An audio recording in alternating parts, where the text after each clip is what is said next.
It's a business. Yeah, get serious. So, on the mic with Mike King Biz here. We are here at Crossroads Art Center. A good friend, Jenny Kirby. So Chris Mayfield and I are having our business summit. This time it is sponsored by me. Chris Mayfield. Profusion Consulting. That is Profusion Consulting. And today we're here with a host of friends talking about the culture and organizations. And Chris, give us an idea of where you come from perspective as far as culture goes. So, I don't think it's a big mystery for anybody that your corporate culture, your organization's culture, whether you're a nonprofit or for-profit, is one of the leading contributors to whether your people stay around or not. And we know that COVID has kind of wreaked havoc on things over the last 12 to 18 months. We know that people are out now shopping jobs. The gig economy is in full effect. People don't want to show up for minimum wage and no benefits. Just anecdotally, I saw an ad yesterday for a no experience, no tools mechanic, $20 an hour, $2,500 signing bonus, and $2,500 worth of free tools once you get trained. So that's where it's at. That's where the employee market is at, and our culture and how we treat folks inside our organization and encourage that individual contribution will determine how we're going to come out of the next several years. So we're operating in the new normal. If that's a little cliche, I'm sorry. So what I wanted to do was just get folks who are out there rubbing elbows and kneecap to kneecap and making those happen every day. And let's just have a conversation about maybe some of our lessons learned in the last 18 months and where we think we're going to go over the next 18 months. All right, we'll start on the end. Introduction, Shannon Soriano Greenwood. We'll start with you. Introduce yourself, and then we'll go down the line, and we'll circle back again. All right. My name is Shannon Soriano Greenwood, and I'm the founder and CEO of the Rebel brand, which is the Rebel community, a membership community. We offer peer groups for women leaders in the VP, director, manager level, and we also produce an annual conference, RebelCon. Our next one is coming in November. I'm Ben Finsgraff. I'm the co-founder and CEO of Common House. We are a social club. We have locations in Charlottesville, Richmond, and Chattanooga, and hopefully more coming soon. And the whole premise is around building a place to build community and that's very inclusive, diverse, and dynamic. And we try to provide the amenities that kind of help bring people together, whether that's from food and beverage to design to co-working, events, programming, etc. And so we've been in Richmond since October and have been absolutely thrilled to be here and love the Richmond community. And we're thrilled to have you. I am. Good morning. I am Danny Gladden Green. I'm the executive director for the Women's Business Center Richmond, located on the campus of Virginia Union University. We are a nonprofit, partially funded by the Small Business Administration. I think there may have been a Women's Business Center here before that was supported by the SBA, but our focus really is on championing women businesses and other minority or underserved businesses. We offer a plethora of technical assistance, coaching, counseling. 99.9% of all of our services are free of charge to the clients that we serve. I'm also a business owner, founder and CEO of Sajis Consulting, very much like, leadership development, general management, operational excellence. And what I found is in my own business, I focus on some of the same things that were needed in this role. And so for me to come off of my platform in my own business and leave that to be ran by the others, I really looked at this as an opportunity to serve the underserved, to make available and make visible things that they may not know about in order to not just have a business, but to help it to thrive. And that's what we focus on in terms of building community, building collaboration, and focusing on inclusion. Hi, my name is Will Melton, CEO of Exponent 21. We are a Richmond-based digital marketing and experience design firm. We have a mission to make the world a better place to work. And we do that by experimenting with non-traditional work practices and really trying to be on the cutting edge of everything cultural and anything that we can do to really embrace listening to what employees are looking for in the workplace and do that profitably. I believe that you can do all of those things and be profitable and grow probably faster than you would if you're constantly cutting costs and looking for ways to take more from your employees so you can have more profits. I'm Danielle Fitzhugh, President and CEO of the Chesterfield Chamber. And we, operate 600 businesses in our membership. And those businesses represent about 130,000 employees. And so when you talk about being inclusive, we work throughout our membership to provide peer groups, education, networking. Our role every single day is about building their business. And if we can build their business, they can then go out and serve and build the community in which they live, work, and play in. Our members are from all over the region, primarily Chesterfield County. But if they do business in the county and happen to be in one of the greater Richmond markets, that like Aaron and others, then they join our chamber because there's not a better connection to the community than what we do. We work with educating from the K-12, higher ed, and our adult population to get them to work. And we have several platforms for that as well. And we're a member as well. There you go. We like that. I'm Sam Stone. I'm president of Stone's Office Equipment. We're a family-owned company. My father started in 1970, and we're a document company. So anything that puts an image on paper, whether it's copier, print, scanning, we do that. That's what we do. And we've been doing that for 51 years now in the Richmond community. We have an office also in Fredericksburg that we serve for that community. And we believe that you shouldn't know that you own a copier. It should just run in the background. And we take care of those little blinking lights and things that make you want to kick the equipment. All the noises. Yes, sir. All the noises. So part of our mission statement says we make your life easier, business better by going above and beyond by giving exceptional service. So we want you to have a great customer experience. And I'm just very excited about being here today. Thank you. Aaron Owens. Hey everyone, my name is Aaron Owens. I'm owner of US Pest Control located here in Richmond, Virginia. Thank you, Mike, for having me today. It's a pleasure to be in this circle of people here.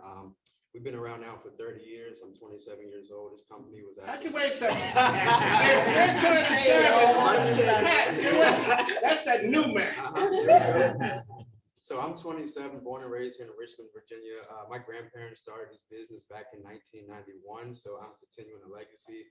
Our goal here at US Pest Control is really to just help you protect your investments. And we pride ourselves in taking a proactive approach to pest control by setting up preventative measures around residential homes, commercial facilities, and just conducting annual inspections, doing preventative quarterly plans, termite inspections, crawl space repair. We do it all. So we do anything from ant control, termite control to rats and mice.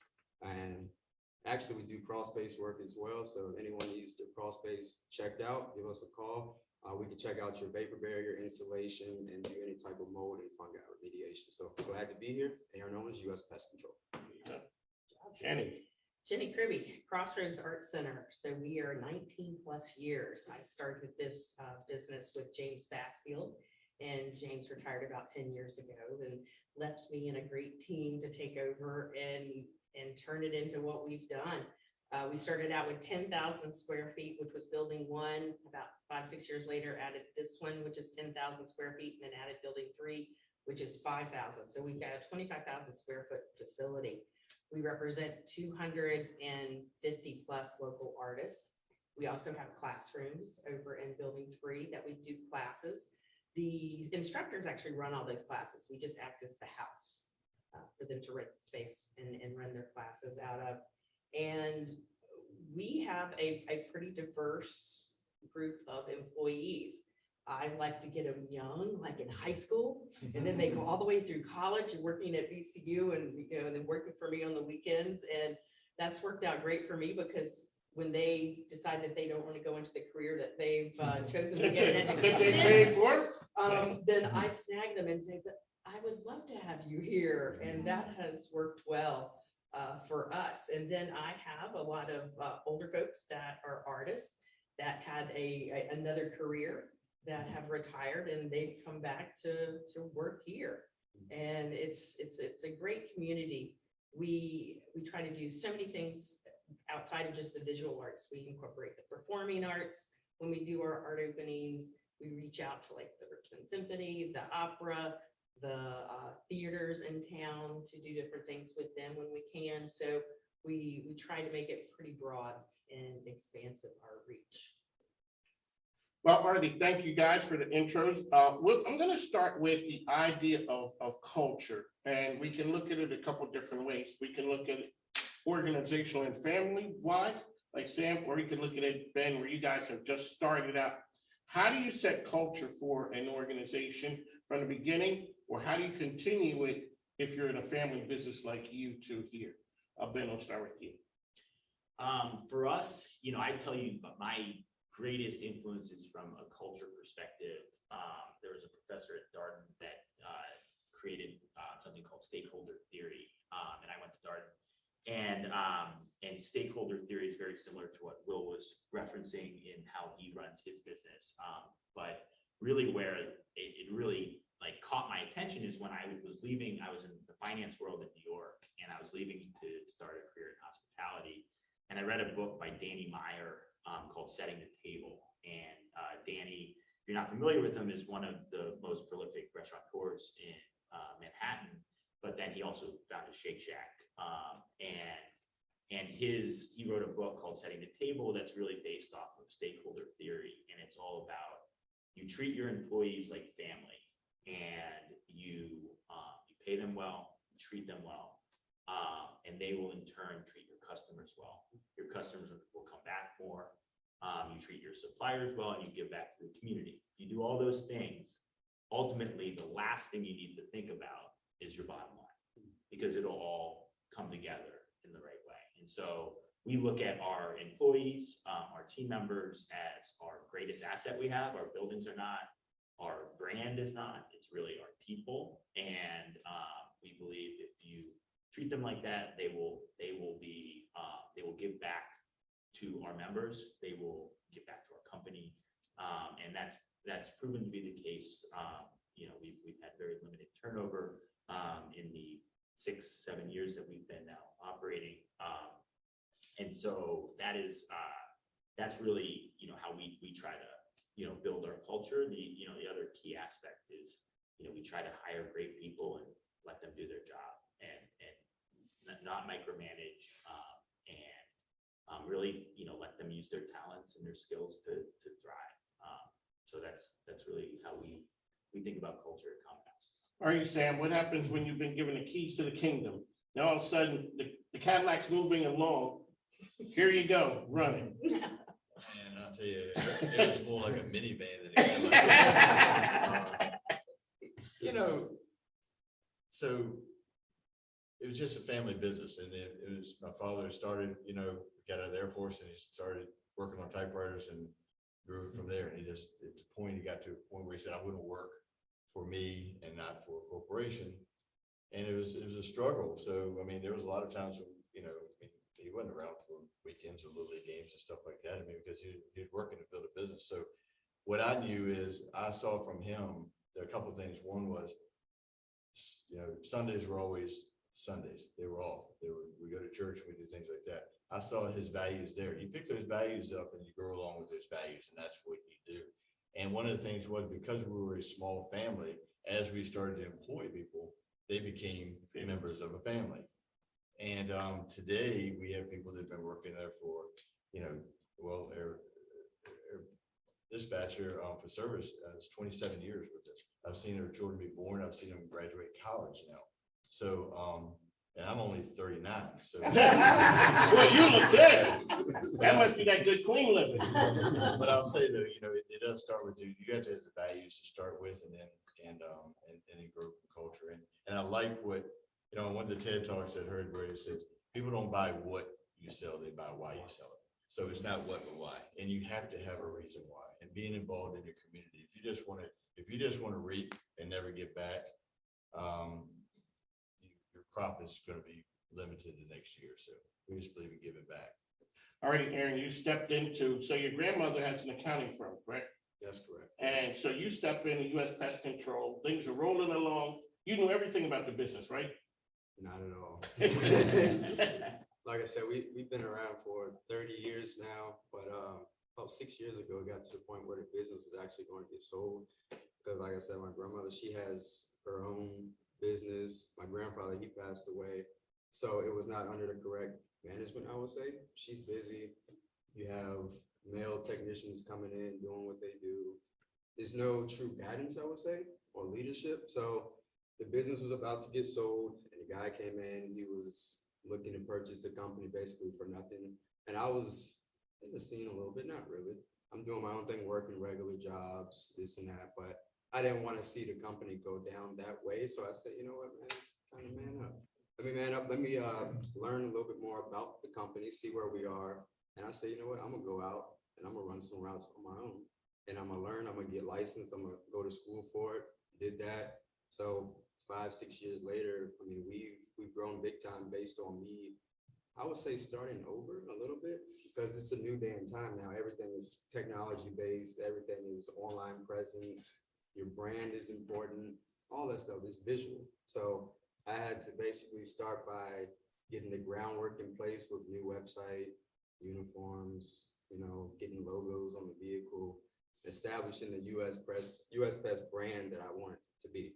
So started networking, people like Danielle, Mike. So doing things like that to help grow the company has kind of been the biggest key to us getting to where we are now. Gotcha. It kind of occurred to me as we were sitting here, there's growing your brand internally, there's operating inside your own company, but like the chamber and Shannon, what you do, and it's very different than operating a single company, right? Because you're managing hundreds of thousands of people in different organizations, and all have different stakeholders. They all have different desired outcomes. So that's a little bit different. So if you could talk about building a culture across different businesses and across different lines of operations, because that's significantly different than operating inside your own four walls and what you can control, because largely you can't control what happens. No one can. Right. So that's a little different, different skills. So maybe you guys could touch on that. Well, for me, I think culture starts with values, right? And I think it's helpful when it is a family business or when you're the founder that it's your values, right? So you've identified what your values are, and then you model them, or you talk about them, or you share them in other ways that people can see them. That's not always so clear in larger companies or businesses that have grown past a founder. There's operators involved, and I think that's where we try to help people get really clear on their individual values, and then they can take that back to their organizations to create values as an organization or as a team. Because, right, if you're not on the same page as in regards to what's important to you, then you can't have a cohesive culture. And I think when you're talking about diversity and inclusion and creating dynamic community, making sure that those values are aligned will help you cross those differences of experience or where you've grown up or religion or all of the other differences that we have. We can often identify and be on the same page when it comes to what's important to us. If I was to speak on it, starting this institution that, there's 130 women business centers out there, but we're all different and unique. We all have our framework, and we started in March of this year. I think you're exactly right. It starts with who you are. And as the ED of this environment, I had to think about who I was going to hire, how they're going to do. And it starts with me. I believe every individual, every business has value. And it seems simple to say that, but until you really live it, then you don't get into a critical scenario of evaluating those that you serve. My perspective comes from a servanthood mentality. So that means that I am uniquely gifted to do some things, and I know people. So I want our center to be looked at as a comprehensive solution provider. That may not mean that we do everything, but the people that we do employ have to have a mindset. I believe that every business, every person that comes through that door, anyone who calls us on the phone, they have value. And now how do you take your gifts and connect them with what they need to be successful? And even if that means calling our friends at BizWorks or calling Chris or call whoever we need to connect them with, if we don't have it in our wheelhouse, then we want to be connected. So that concept of collaborative bridge building, you got a person that, you know, in COVID, you're dealing with them across the phone. You don't always, you know, get to see them face to face and feel their aura. But even in the virtual setting, there's a way of you presenting yourself that will bring the best out of them. So consequently, our friends at the SBA will send us who have been labeled difficult clients. And that I take great joy in listening to what they're dealing with and then identifying how I can help or how we can help. And then that takes some of the sting out of them being stuck, because our goal is for them to thrive, because we believe that businesses do make communities better. And I'm serving businesses who hire in underrepresented communities. So if we leave them stuck and say, let me move on to the next, so no one's left behind. And even if we have to hand off, I think that's what I try to do, but it takes place in your spirit of believing that every individual and every company has value. Will, let's talk a little bit about the idea of culture when you look at your organization and how that directly affects the bottom line. Because you say you stopped chasing dollars. Yeah. Okay, clear. You know, I had, you know, this mission to make the world a better place to work. You know, a couple of years ago, we really came up with that, but I didn't stop chasing dollars when we did it. You know, I was like, how are we going to actually have an impact? Because we don't deliver any service, you know, that's necessarily, you know, making the world a better place to work for our clients, aside from automating marketing, taking some of the tedious tasks off their plate. But, you know, I think I said, well, you know, how would we do it? You know, maybe become a really big company with 1,000 workers and we deliver all these benefits to these people and create this culture and be a trailblazer. You know, that was my thought. I said, so we got to be $1 billion company to do that and still chasing the dollars. And yeah, I think closer to the end of last year, obviously, you know, COVID had a lot of space to think. I wasn't happy. I wasn't happy chasing a dollar. I wasn't accomplishing my mission by, you know, trying to build the biggest company that I could. So I stopped. I gave up on that. And I said, you know, let's just focus on what we can do within our organization to be a trailblazer, to lead, and to show the world what we're doing. And so, you know, and honestly, like, you know, everybody here is talking about it starts with your personal values. You know, I didn't know when I started my company that, you know, I was building a culture. I was just starting a business, and, you know, I was hiring people, and as people started to work for me, I was like, okay, well, how do I make this person's world the best it can be so that they can show up for me in their job?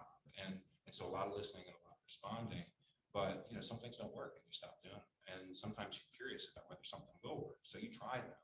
And I think through that experimentation and constantly, you know, looking for feedback, we've been able to do it. And now we're starting to democratize our organization so that it's not me that makes the decisions, but it's a group of people who are versed in that area, and I trust them to confer and decide, you know, without me. And so, you know, it's starting to chip away at it. We're not there yet. You know, we're not abundantly profitable or anything like that. We hire people before we need them so we can stay ahead and serve our customer. But you know, we're working toward it. We got some things to figure out, but it seems to be working so far. All right, Danielle, you had said a person is not going to join the Chesterfield Chamber and be a wallflower. Yeah, I mean. You were not having it.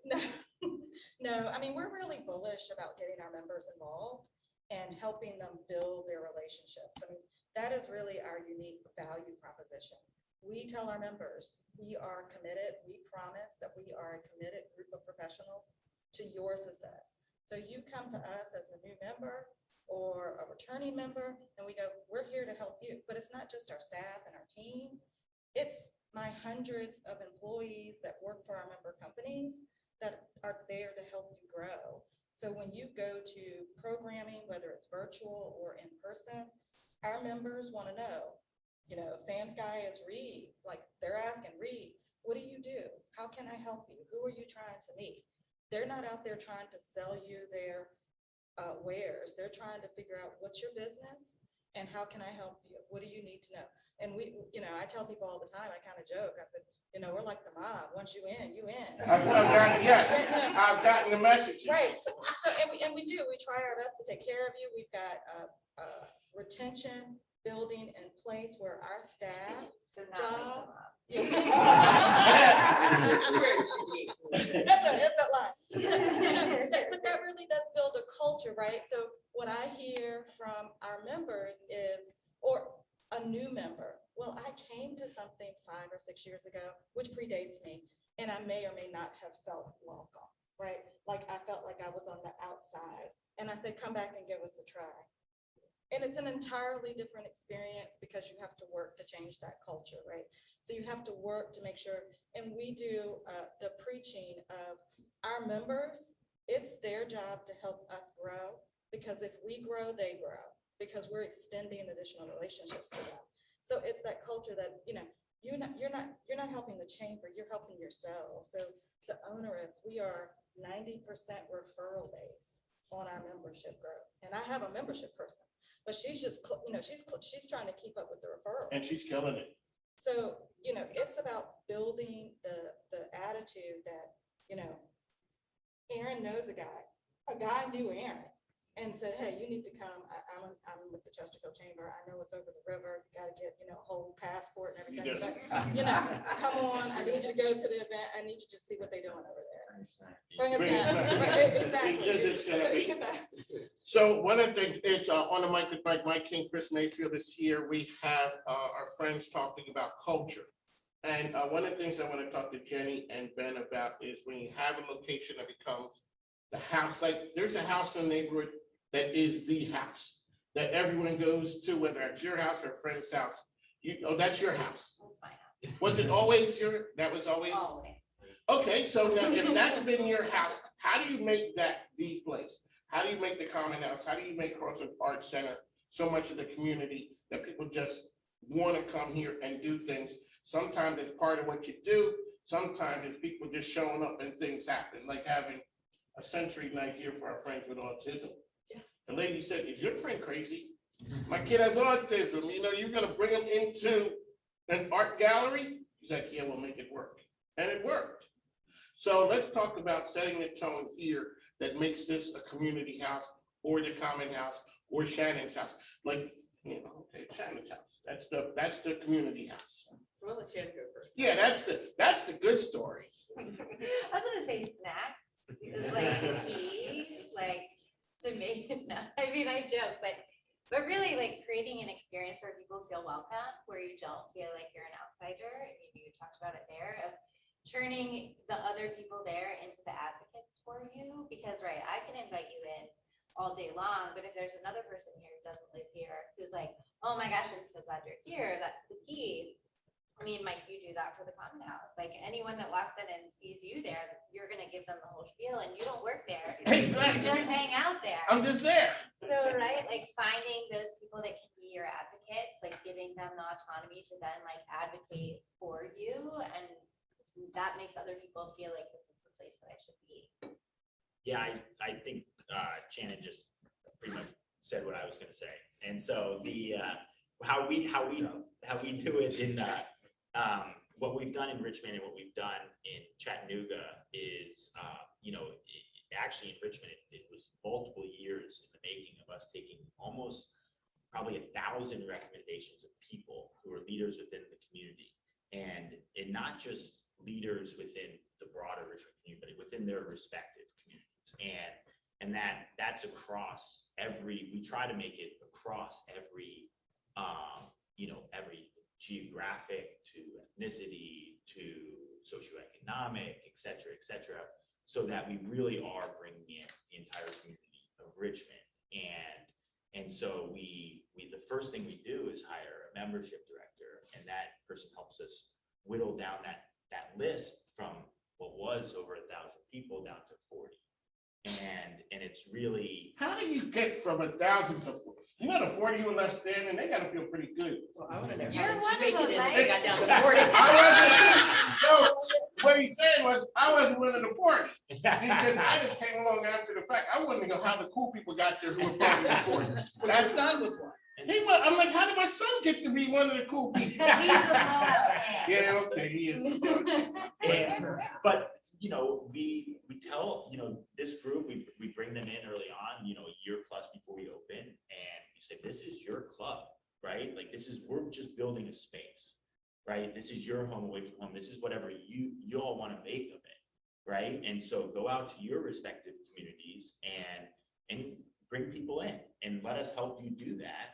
And then it builds upon itself. It's the same as, Shannon was saying, is that, they introduce it to their community, those individuals bring other people in, and it just kind of builds upon itself. And ultimately what we found is where you end up is where, that kind of ballooning or snowballing effect results in a really dynamic community and of, what we were looking for. And we're incredibly proud, especially at the Richmond location, of our membership base. I mean, it is such an incredible group of people that we really do believe is representative of the city, and we're continuing to work to make that, continue. And, I think that, additionally, as people walk into Common House, we don't want to leave. We do not want to be exclusive. Every other club in the world wants to be exclusive. We want to be the opposite of that. We want this to be as inclusive as possible. We have a scholarship program. You want to be a part of our community. We want to make that happen. There's no judgment if you apply. Like, we're not going to tell you you're cool or not cool or whatever what people do in other clubs. Like, it's purely when you apply is how you get in, right? And so like, you walk in and you're not a member, our team members, we want them to lead with hospitality, right? Like, hey, welcome. Like, can we give you a tour? Would you like to have lunch? Would you like, check it out, right? And so I think that for us is key to make it feel like a home, and like, you're always welcome. Okay. Your house. My house, yeah, so yeah, it's a big house too. So I grew up in a family business, several actually on many different realms, and then was part of a family business. So when I started Crossroads, I definitely wanted it to be a family business. And we laugh because I say, I can't tell you how many grandmothers, how many mothers, how many, brothers and sisters that are in here that are artists. And it's funny, the relationships, you develop over 19 years. You become very attached to these folks who've been with you for this long. And it is like a family community. And then they bring their family in, literally. We've got, some folks that their grandparents are showing and their granddaughter is showing here. So it's really diverse. And then, as Mike knows, we did the Black Friday on Black Friday small business. Oh, yeah, that was something. That was amazing. Yes, So, okay, really quick, I gotta go steal this one. ahead. So we're on conservative radio, and a friend of mine wants to have a Black Business Expo. But they can't find a place big enough. I said, I got the place. Or one that they can afford too. That is true, because they were blown away. And I said, you gotta talk to my friend Jenny, and this lady is as pro-Black as you can get. She said that she called me, she's my friend. We came here and she was blown away by it. But we're on the radio trying to explain, on conservative radio, trying to explain to people why pro Donald Trump radio is having me there and Jenny talking about a Black Business Expo. This was interesting. The man wants to know, could you explain to me what black dollars are? The faces on everybody in the studio dropped. Yes, sir, I can explain that right there. It's dollars circulating in a community, and that's what we do here. It's the same thing. People who operate in our world, good favors, businesses circulate among each other. That's how you guys are here right now. That's why we're talking about what we do. You guys are the best of the best when it comes to attracting retaining talent to keep things going. And that's why we're here talking about culture. Everyone doesn't have a sexy business like Aaron Owens to get people to come and, and attract people who everyone wants to do that, right? Everyone wants to come out and work for, no. No. So it's like pest control. How do you attract and hold on to the people that you have for people, whether it is a business for sales, for marketing, or whatever? How do you attract the best and brightest and hold on to the ones that you have when people are giving away money now to have people show up?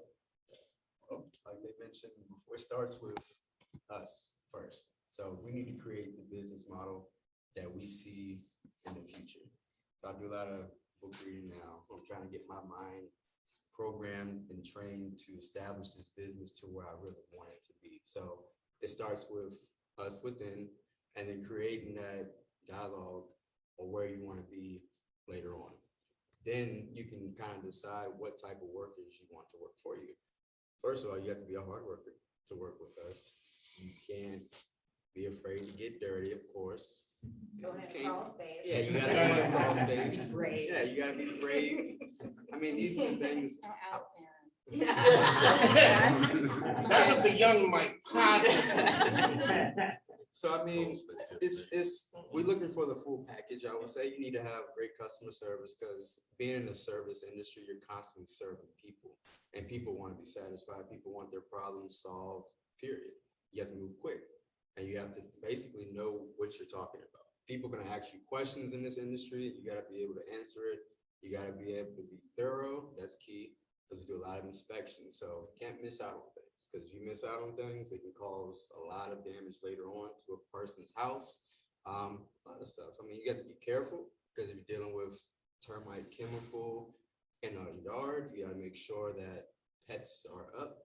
Things like, it's just being safe is key, but also honesty, integrity, and then we want professionals. Gotcha. Sam, let's talk about attracting sales folks. Now, that's my world. That's where I come from. What's happening in the sales world? How do you attract the best and brightest? And how do you hold on to yours when others come poaching? Well, I think you just have to treat everyone fairly, and I think they can see value in that. I think that they can see that there's gonna be good times and bad times and everything. Sales are, it's very cyclical, so it's gonna go in these cycles. I mean, well, look at this past year when we were considered an essential business, but 50% of our business model was still open. We had contractors but 50% on the professional world were working from home. So it left us a lot of downtime at that time. I sat down with them and I said, don't worry about your job. It's going to be here, but we're going to be slow for a little while. We're going to ramp up on training and everything else. But let me go back to something else that we talked about earlier, where you were saying earlier about the difference between maybe a chamber and a small business. I can see a lot of similarities in what we do, in the sense that from our standpoint too, we might be going out and servicing a private equity company, or we might be going to a construction trailer. There's a broad range of people that we have to, and our people have to be able to relate on a lot of different levels. So I believe we all sit kind of in the same uncomfortable chair sometimes, where we all face the same challenges. And I'll tell you, one of the biggest, I'm known for speaking straight up, so I'm not going to hold back. There you go. That's what we do here. But one of the things, I think the greatest lies that we've been told, or we're being told, is that we all have to be alike to be liked. And I'm telling you that's a lie. Because we have a very diverse work group in our company. And just because my value is what my value is, I don't expect them to cling to my value. What I do expect them is hold on to the values of the company. I've promised them the same promise to my fathers, that I would never do anything that would jeopardize the integrity of our company. I'm not going to go out and do things that are reckless and be crazy about it, because the last thing I want to do, and I'll tell you this, he told me that, anybody remember Regency Square? Y'all all it used to be a mall here in town. He said, I don't ever want you to have to walk down the hall and see a customer coming and have to duck in a store because we've done something that would make you ashamed to be, a representative of this company. And I always remember that, and now I use it today. I don't want to be sitting up in there or have one of my employees sit up in there and see a customer have to do, you know. in gotta and hide. out. Because we want to hit any issue straightforward. That's what they know. So I tell my employees, I don't expect you to be like Sam Stone. If there was a group of all me, minions of me running around, well, the world would be great. But That's how I feel. I get you. but I mean, no, we don't all share the same values, and I think that's just being pushed on everybody to say we all have to be the same, and I'm like, no, we don't have to be the same. That's what makes this world so great. There you go. Dr. Danny, a lot of businesses come to you with all types of issues over at the center. What part does culture play in it, and it allows them to be better at what they do? So that's really a good part, because I think when your focus is on the underserved and maybe the socioeconomically challenged, and you're dealing with women who, less than 25% of women businesses ever seek funding outside of their own bank account. So we're financing our own dreams, and you're trying to get them to understand there are other ways. And then the majority of the people who come through the door are Black and brown. And so the challenge is not just about these opportunities, whether it's through corporations or federal government or doing business with Virginia.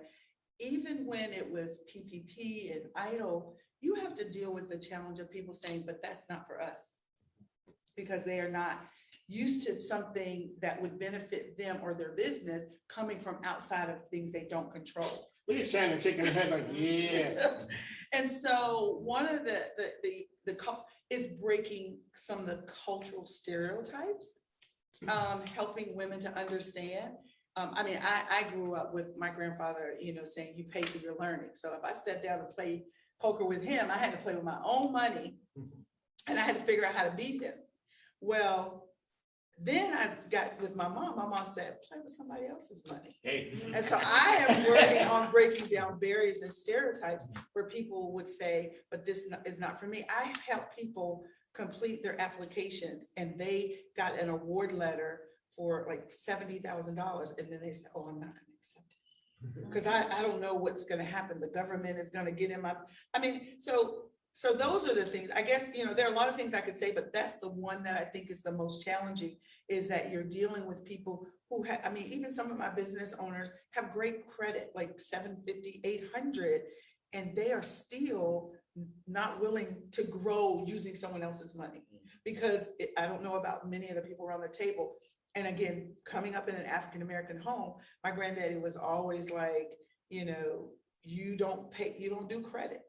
You put your money aside and you go pay cash for it, because there was something about ownership. But we have to let people know there's risks out there, there are opportunities, and you can provide employment for other people. You can give back to communities, take the $70,000, don't use but 30, and just pay it back. But you can, again, grow such that you can positively impact your community. And that's one of the cultural things that we're doing. So you're talking about women who are coming in at a certain level. Shannon shaking her head. You're dealing with women who are at a higher level, and you're still shaking your head like that's the same story. Absolutely. I we could talk all day about women and money, but Oh, wait a minute, let me just interrupt you, just Yeah. 1 second. You do know that we're having a Women on Shameless Wealth, shameless do plug. it. Women on Wealth Summit, October the 29th at Virginia Union University. And it's all aspects of wealth, which includes womanliness, entrepreneurship, affiliation, leadership, tenacity, and health. But Women on Wealth, we're talking about money. To tie it back to the conversation today, which is about culture, a lot of the way that you build culture is making people feel safe. And a place where people, and women particularly, don't feel safe is often around conversations with money and understanding that there are strings attached, whatever those actual strings are, and then the strings that we have in our mind. And so I think we've kind of like touched on it sideways of like, pay people well is a way that you retain them. But that's kind of one piece of the puzzle, right? Giving people a sense of security, meaning we had the conversation of you're not going to lose your job, even though the company might be struggling right now in the pandemic. I think it comes back to honest conversations about what is the risk, what is the reward. I think we're in a really interesting time right now, and I'm sure that this was planned to come up, of people talking about the Great Resignation and just the challenge in attracting workers. I mean, now is the time that workers and employees have more power than they've ever had.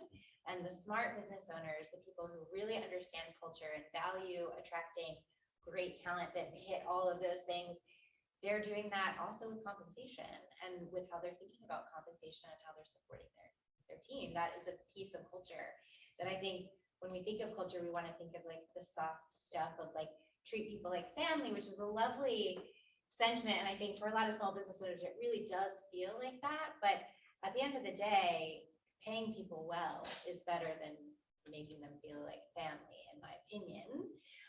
And just as important to culture as, right, all of the respect that you're giving them through your conversation, through your support to them, the big piece of that is also financial compensation. Chris Mayfield is sitting there with a big smile on his face when it comes to that. As an organizational guy, how do you legislate that from the top? If that's gonna be the way this organization is gonna run, that we're gonna have a good culture. You're a processes guy, you're a Marine. If ever a person It's put not this, necessarily a great culture. well, it's not one that gets stuff done. It is a highly productive culture. That's true. And there's some debate on whether it's a healthy culture or not, but that's for another time. You know, I agree in part that compensation is big. Total comp is another piece of the equation. And you know, when we talk about being an advocate for the chamber or being an advocate for other businesses or other people, you know, when you go and you talk to an employee inside an organization, some of the things that we always kind of screen for in our conversations is tell me about the last time you told somebody else about the company that you work for unsolicited. And that is a very stark indicator of how your culture is going. Because if that answer is, well, almost never or never, I've never told anybody about the company I work for and how great they are, or how much I feel valued or I'm respected at work. If they're not answering that, there's probably something that's missing, because your folks should leave work and tell their friends and family that they're proud of the work that they do and they're proud of the companies that they work for, and that in line with decent and fair compensation in the marketplace is a winning recipe. And either one of those things being missing is a recipe for disaster. That's a flat yellow cake soaking down into the oven right there. That is just not going to make it. Nobody likes wet cake. No. And I totally agree with that, because I would want to, like, you know, I was an investment banker in New York, and you could not create a worse culture than investment banking, right? And you get paid a lot of money to do that, and it is not worth it. And they have 90% turnover by choice, not by me getting fired. That's not. But yes, there's. So I do think compensation plays a part for us at Common House. Is that we're an early stage company, and I'm able to pay people the max I can pay them. But at times it's not as much as maybe they could make doing something else. But because of the fulfillment, we hope that they get out of the job, and also the opportunity to grow with us, and the belief that, you know, we're all going to grow this company together. We will all benefit from that. Is something that I believe is very valuable as part of, like, as you mentioned, the full compensation package. And so we try to, as we are able to, we want to give back to our employees, and they understand that. And so as we grow, we hope that, you know, we're able to compensate more and more, you know, but as an early stage, there's more aspects to it than just full on, you know, just cash, right? But, as in, the changing dynamics of the economy post-pandemic, like being in hospitality, everyone's paying more and giving more benefits. I think that's great. And I think it's great for the industry. This is an industry that anyone can get into, right? Like we hire a lot, like right out of jail, right? And you have the opportunity, if you stay in it and you work your butt off, you could be a manager within just a couple of years with a salary and benefits. And that's a really unique industry, right? And so I think that there's a lot of aspects to I think the culture and the compensation both play key. Can I add something to what he said? Yes, ma'am. I mean, much like even Sam said, employers have to think about, how do they retain that 26-year employee that's been with them? And how do they recruit? Because it's not money. Like it's not all about money. It's about culture. It's about belief in the value of what that employee can bring to the table. I mean, people aren't staying just because of money, and they're not leaving just because of money, right? So that's the additive that you leave because of people, you leave because there's a value breakdown, and it's very rarely because there's an equal money to money issue. And so as we're thinking about, I mean, I know, our staff, we're a team of 5, right? No one ever came to work for a chamber because they were They wanna getting get rich. the money, right? They wanted to get rich. You're just not going into this line of work, right? You didn't grow up with that on your high school graduation, like, oh, I'm gonna go do this at the chamber. But they do go in and go, I'm gonna help businesses grow. I'm going to help small, large, I'm gonna help people, I'm gonna help my community. And we can do that by what the chamber offers, but employers have to be thinking about what is their value add of why employees stay. Why has that employee stayed for 26 years? Why did that employee come back in October, right? For my new business that we haven't done in this market before. So when you're recruiting, it's like, oh, it's a new business, they may not make it. Why am I gonna go work for them? So for us on the compensation end, I actually offer my employees as much vacation as they want. So if they want to take a trip to Europe for a month, we'll make it work. Yeah, I mean, they only get paid for 2 of those weeks.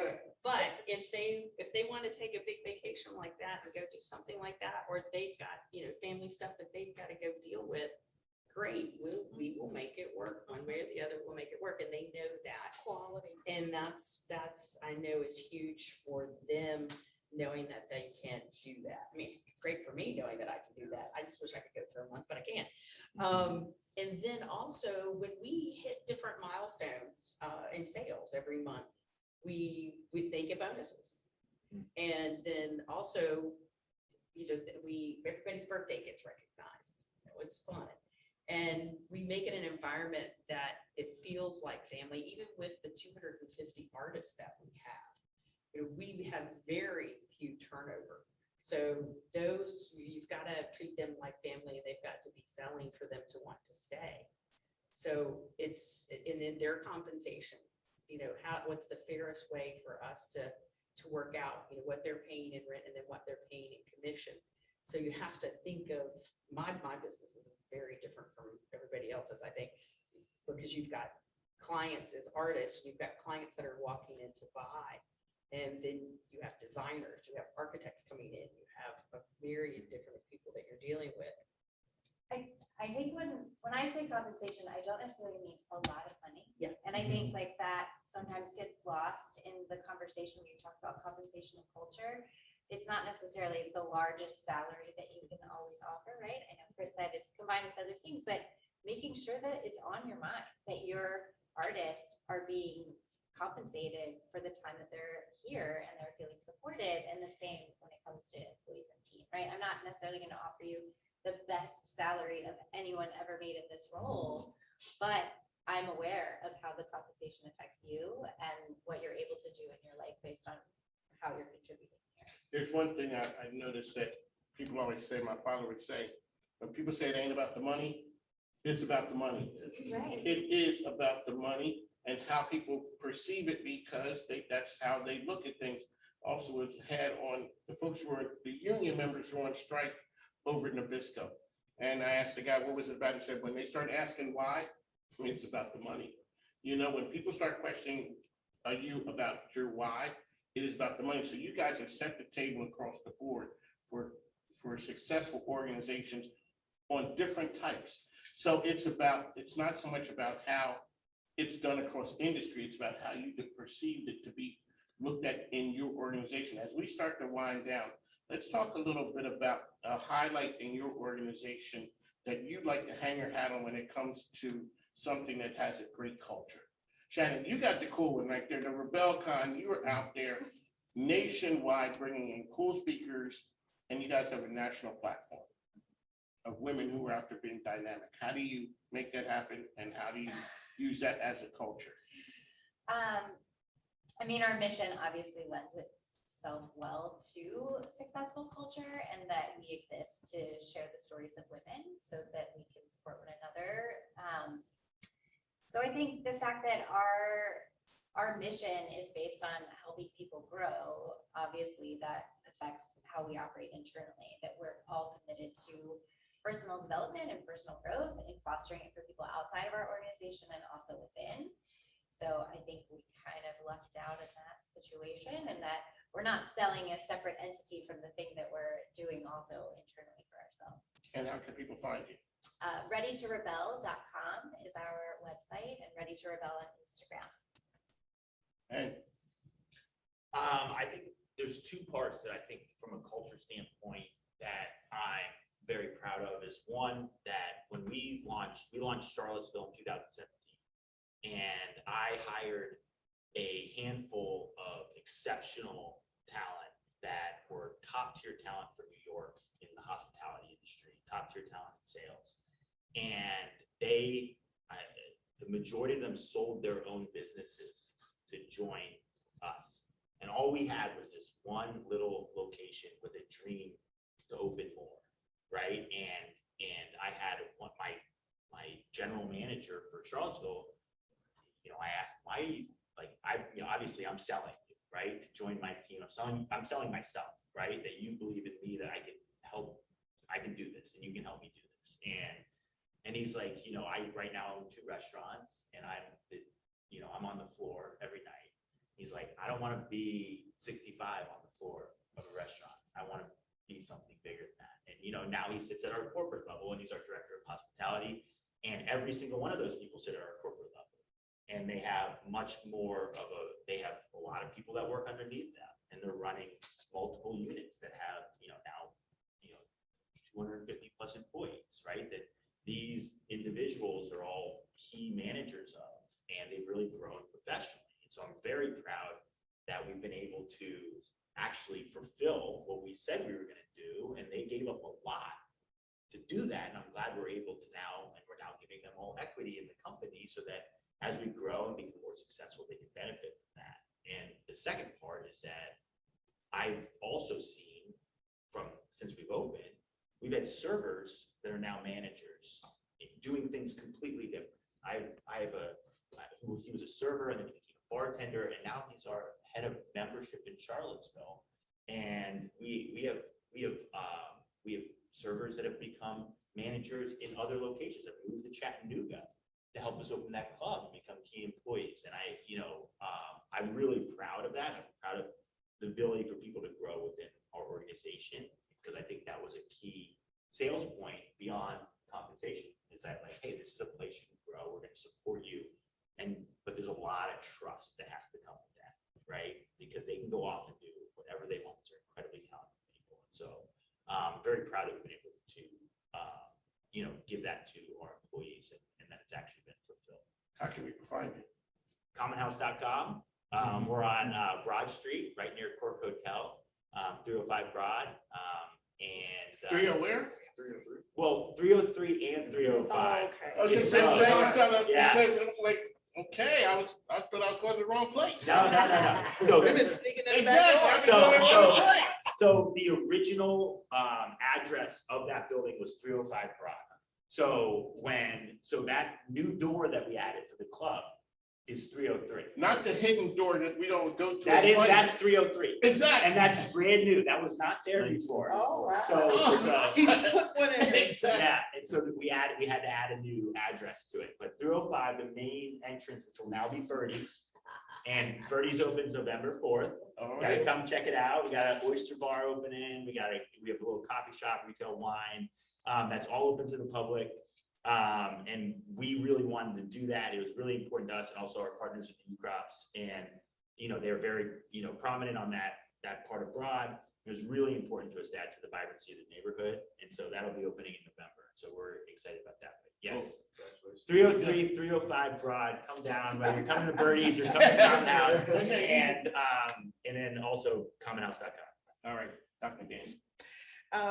As I mentioned before, we are challenged a little bit to overcome some scenarios when you're serving the underserved. So the first thing we want them to know is that, one, we are here for you. We will hear you and we will help you. And that is a mindset that permeates our small but mighty team. As we deal with business owners, we serve since I want to say March, we've brought in about 209 unique businesses, whether they're in the aspiring level or the experienced and established. And it's a challenge to always be able to reach out to them, but we want them to know that, again, we are here for you, we hear you, and we will help you. And sometimes that involves other resource partners. And at the end of the day, we want to see that economic impact in the communities they serve. So we ask for some feedback on how they're being served and if they're getting all that they need. And if I was going to hang my hat on something like that, that is what I would like to hear when, other people say why they came to us. So we'll have people who do refer others and say, I was told to, call the Women's Business Center. There are other similarly situated organizations out there doing what we do. We believe the demand is high and we want to be at the top of that funnel so that people don't fall out. So when they reach out to a Danielle Fitzhugh, that they're ready to take full advantage of the chambers and things of that nature. And so our collaborative bridge building is very important in our ability to achieve that mission of serving the underserved, and particularly growing women's businesses such that they are thriving and not just surviving. How can people find you? The WBC Richmond.org is our website. The WBC Richmond on all social media platforms, and don't miss out on the Women on Wealth Summit, October 29th. All righty, my man, Will Melton. So, the last couple of years, I've thought a little bit about the risk that business owners absorb when they start a business. And I think a lot of employees think that the risk is held by the owner. And one of the things I always thought was funny about that is the risk isn't with the owner, especially if you're in a service business, because if things slow down, you can cut costs, and where you're going to cut those costs is going to be your people. And so it's something I want to shine a light on, because as an organization, we have to know that the people we bring into the organization are going to support it. And so to Shannon's point about, creating that space where people are going to feel supported, we ask the question, always be improving is our number one value statement. And so we say, what do you want out of your professional life? What do you want out of, your home life? And so we ask those questions and we find out what we can do to support people when they're not at work. And compensation is a part of that, so they don't take their financial problems from home and worry and bring them to work. But in response to that understanding, we're so committed to making the world a better place to work that we've created a role in an organization called Chief Work Officer. I have fired my wife, who is our former director of operations. Tread She's still my wife. Tread gently, sir. She helped me run the organization, grow the organization. She did all the stuff that I'm just not organized enough to do. But it was not her ideal role. It wasn't what she enjoyed. And I gave her some rest because she's on sabbatical right now. But she's going to come back and fill this role. And we're going to ask those questions. How do we help our employees grow professionally, personally? How do we work to make our organization more efficient? And how do we grow together? How do we all take that number one value statement of always be improving and make it real? And so in her role, she's going to be listening. She's going to be observing process. She's going to be improving process and finding ways to automate all the little things that nobody really wants to do. and listen, just listen and respond. And it's an experiment, so we'll see how it goes. That's Cool. what I'm hanging my hat How on. can we find it? Exponent21.com, XPONENT21.com, and Will Melton on LinkedIn. There you go. Yeah, I would say, one of the things I'm most proud of is our work around true inclusiveness and diversity. We are not your grandfather's chamber of commerce. We are an all-inclusive chamber. And when, I'm gonna tell the story, Aaron's mom showed up with him at an event to make sure she wanted to put this little stamp of approval that what did you join and what is this group and are they gonna, they taking care of you? I think we got a thumbs up. I think we got a thumbs up. But when you build a culture where everybody is working to help everybody win, right? So when everybody's working to help everybody win, it's not you or you, it's you and you. That's what I'm most proud of, is that the ability for our members to really work to raise each other up, not just themselves. And then, and how do they share that? How do we know that? We did that through a capital campaign. People want to put their money where they believe.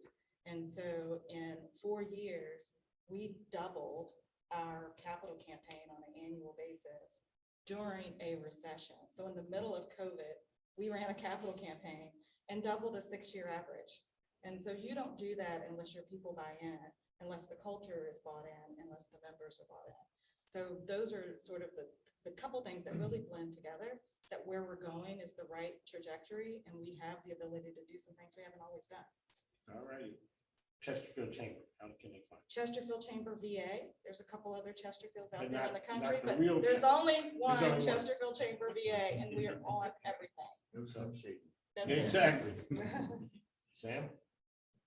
I want to just put a plug in real quick for the Virginia Council of CEOs, because Shout out that's to how. Scott. That's Scott- what we Scott- got. that's Thank how- you for that's how coming. we're- Scott, I'm on the board, and we're always looking for CEOs who are looking to experience share. So if you are a CEO, you want to be part of a great dynamic organization, I would say that. He does a great job. I learned a long time ago, before culture was a buzzword.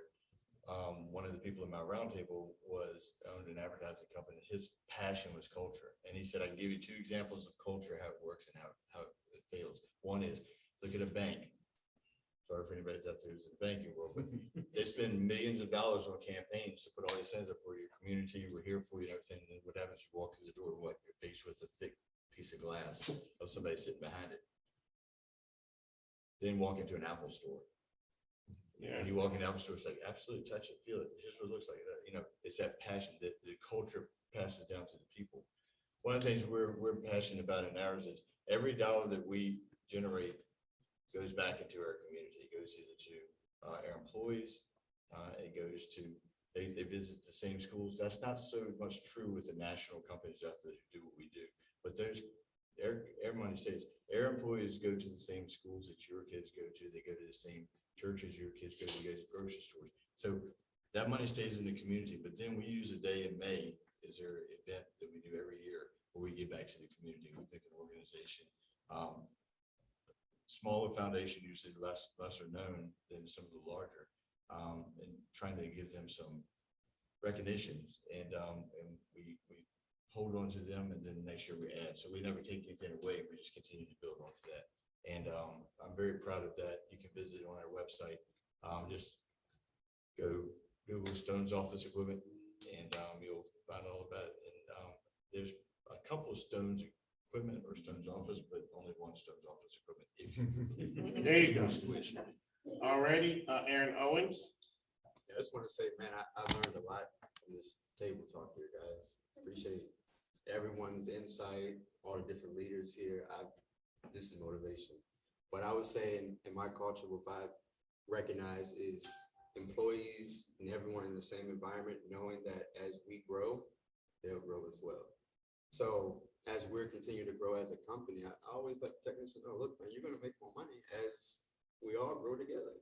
It's not going to just be, oh, the top guy is going to make all the money. Look, as we continue to gain more clients and we work together, everyone's performing at a high level, your commissions will be raised, your salaries will be raised, and everyone seems to take that very well. Their enthusiasm is there, everyone works together, And we really take pride in creating personal relationships with all of our clients. So I think that's what separates us as a local, small business pest control company is we actually care. And it's funny, man. I have clients that invite me to cookouts. They're like, hey, this is my pest guy. I'm like, have a cookout. That is true. Yep, he treated my yard, guys. Yep, so mosquito free. There you go. But I just think that long as everyone knows that they have a special place within the company, they'll be motivated. And because if you don't keep them satisfied, your company's gonna go down. Was it worth it? That's true. How do they find you? You can find us online at www.uspestcontrolinc.com. You can contact us by phone at 804-788-0800. You can find me on LinkedIn at Aaron Owens. Thank you. Yeah. Jenny, bring us home. Okay, so for us, COVID brought a few other things to light that we were doing, but that we could expand on. We obviously do physical, you come in, see the art, buy the art. We were also selling art online and have been for quite some time. We hadn't really taken the leap of putting our every other month all media shows out there online. And so we started doing that a couple years ago, and we realized the strength of that, obviously through COVID, because people were shopping online first.